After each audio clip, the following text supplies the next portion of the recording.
So I just got done watching The Turning Point, the Vietnam War, and it's a good watch. It's a good watch on Netflix. Even if you learn about it in college, you learn about it in high school. It's still, a good watch, and being able to hear the accounts of people that were, not only on the fighting on the American side, but also from the Vietnamese side, civilian survivors, things like that. And at the end, they talked about how America doesn't learn from its wars and doesn't learn from its last wars. I do think there's some truth to that.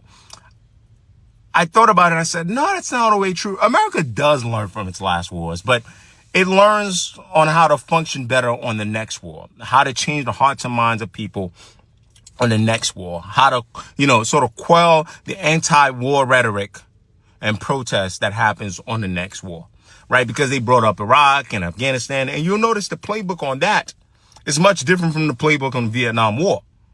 Anti-war rhetoric is going to exist. Most of us as humans do not like war. You have your war hawks, you have military industrial complex. We don't like, right? So what they do is, I've noticed, we actually do learn.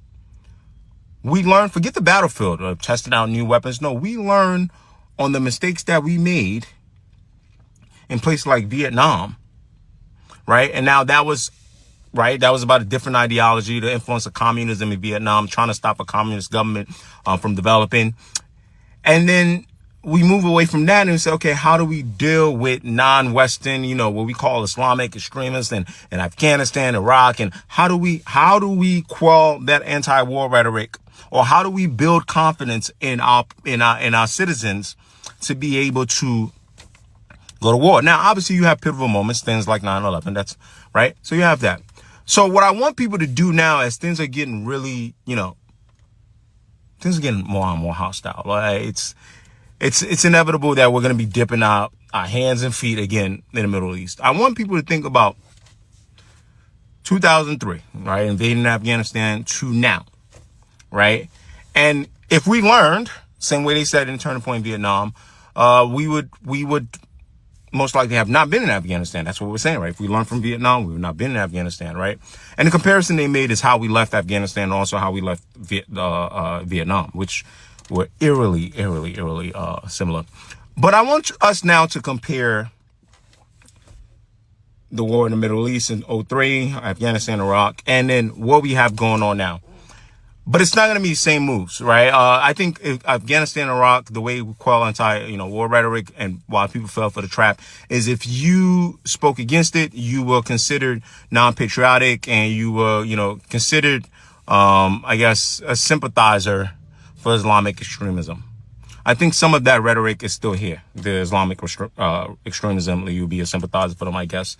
But I think the next phase I want to talk about is how people talk about Israel as a nation, and how it's going to take a lot of responsible people and really smart people, because we all want peace.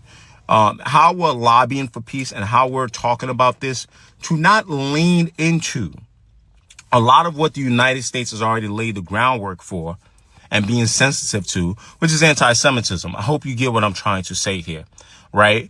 Because while I do think there's probably some honest people in government that are sitting there and going, hey, anti-Semitism is on the rise, which it is. Anti-Semitism is a real thing, which it is. But I do think there are some war hawks. There are some people that they don't think about their children going to war. When I watched the Turning Point Vietnam and I just saw the stuff like what Nixon pulled before he got elected, I was just like, which caused more people to lose their lives. I was like, you don't care. So it's going to take really responsible people. Like it should have took back in the day to not come off like communist sympathizers, to not come off like, Islamic extremist sympathizers, because the trap is laid there for you. And this one, I think the trap is to not come off like anti-Semitic, right? So that was just something that I noticed. I don't know if this makes any sense to you guys, but it's made sense to me. Okay. But anyway, good watch. Go watch it. And you know me, I'm always going to be lobbying for peace.